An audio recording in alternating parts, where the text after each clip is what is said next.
kurudi kulala baada alfajiri, hata wakati wa ishraq, ni bora atoke aende zake akatafute riziki yake. Mambo mengi pale yatafunguka, mambo mengi sana yatafunguka. Sasa wewe ukiwa unataka kulala, usiache kulala kailula.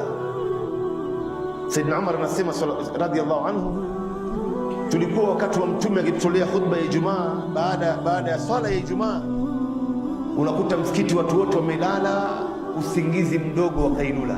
Dakika 5 hivi inamtosha mtu, dakika 10 inamtosha mtu.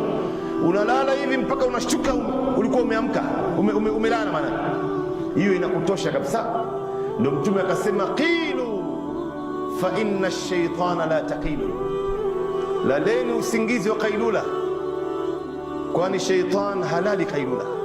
Na ukilala kailula ni nzuri kwa afya yako, inakupa nguvu za mwili, ni nzuri kwa akili yako, bongo yako, inakufanya unakuwa na nishati, unakuwa mtu mchangamfu.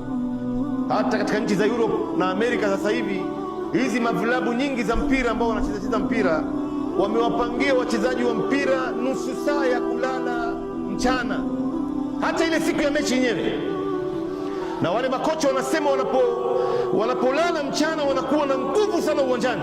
Wao wenyewe wanashangaa, na siku ambayo hawakulala mchana wanakuwa goigoi, wanakuwa ni watu ovyo ovyo, wanaanguka ovyo. Inampa mtu nguvu hii. Sasa ni bora mtu kulala pale, lakini sio kulala usingizi ambao unaitwa az-zailula. Zailula maana yake ni mtu kulala baada dhuhuri mpaka karibia na magharibi. Na unajua usingizi wa usiku ni tofauti na usingizi wa mchana. Ukilala hii zailula unataka kuendelea tu, Wengine wanaita ailula,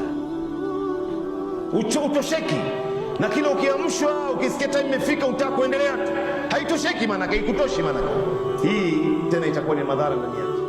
Kailula ni ile usingizi mdogo tu, dakika 10-15 umeamka umeshtuka, inakutosha hiyo kufanya ibada nyingi sana. Kwa hivyo sisi wengi wetu kulala baada ya salati al-fajr, hii ni makosa ambayo tunafanya.